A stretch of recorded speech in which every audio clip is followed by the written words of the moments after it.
ঠিক এমনই এক পরিস্থিতিতে হঠাৎ করেই অশান্তি শুরু হয় দুই তরুণীর মধ্যে। প্রথমে কথা কাটাকাটি, তারপর মুহূর্তের মধ্যেই তা গড়ায় হাতাহাতিতে। মেট্রোর ভেতরেই পরস্পরের চুল ধরে টানাটানি শুরু করেন তারা। প্রত্যক্ষদর্শীদের ভাষ্য অনুযায়ী পরিস্থিতি সামাল দেওয়ার চেষ্টা করেন এক তরুণ যাত্রী। এক তরুণীকে আলাদা করে সরিয়ে নেওয়ার উদ্যোগ নেওয়া হলেও তাতে কাজ হয়নি। ভিড়ের চাপে পরিস্থিতি আরও জটিল হয়ে ওঠে। শেষ পর্যন্ত অন্য এক যাত্রী ভিড় ঠেলে এক পাশ থেকে অন্য পাশে এগিয়ে গেলে থামে মারপিট। ততক্ষণে মেট্রোর ভেতর তৈরি হয়েছে চরম বিশৃঙ্খলা। সুযোগ হাতছাড়া না করে পুরো ঘটনাটি মোবাইলে ক্যামেরাবন্দি করেন কয়েকজন যাত্রী।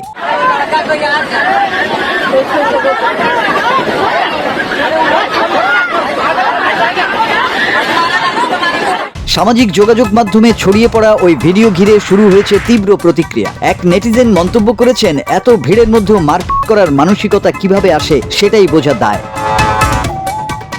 স্থানীয় সংবাদ মাধ্যম সূত্রে জানা গেছে, ঘটনাটি ঘটেছে দিল্লির মেট্রো রেলে। যদিও এ বিষয়ে এখনো কর্তৃপক্ষের পক্ষ থেকে আনুষ্ঠানিক কোনো বক্তব্য পাওয়া যায়নি।